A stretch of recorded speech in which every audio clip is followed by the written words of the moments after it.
নমস্কার, সুপ্রভাত সবাইকে। আশা করি সবাই ভালো আছেন, আমিও ভালো আছি খুব।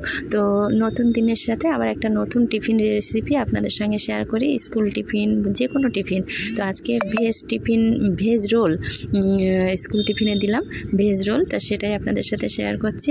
তো 6:30টার সময় আগে রান্নাঘরে ঢুকে আগে প্রেশার কুকারটা ধুয়ে বসিয়ে দিলাম জল দিয়ে। তারপর চাল আর ডালটা একসঙ্গে ভালো করে ধুয়ে সেটাতে দিয়ে দিলাম প্রেশার কুকারে। দিয়ে সব রকম সবজি একটু কেটে নিলাম, ওটা ততক্ষণ গরম হতে থাকলো। আর আমার সব রকম সবজি, ব্রোকলিগুলো একটু হলুদ হয়ে গেছে, কুমড়ো, বিনস, গাজর, শীতের সবজি, ফুলকপি, মটরশুঁটি সব একসঙ্গে দিয়ে প্রেশার কুকারে বসিয়ে দিলাম। দিয়ে আমি একটু আটা মেখে নিলাম। আর আটাটা বেশি করেই মেখে নিচ্ছি, মানে মিস্ত্রি কাজ করে, মিস্ত্রিদেরও রুটি হয়ে যাবে, তো সেই জন্য বেশি করে মাখিয়ে নিয়েছি। নিয়ে তো মাখানোও হয়ে গেছে, এদিকে প্রেশার কুকারে আমার সিটিও পড়ে গেছে। তো প্রেশার কুকারে সিটি পড়ে গেলে তারপরে আমি প্রেশার কুকারটা বেশ 5-6টা সিটি দিয়ে নামিয়ে রেখে একটু জল গরম বসিয়ে দিলাম। মানে সকালে প্রথমেই আগে ছেলে মেয়ে আমরা সবাই, বাড়ির সবাই একটু উষ্ণ গরম জল খেয়ে নিই।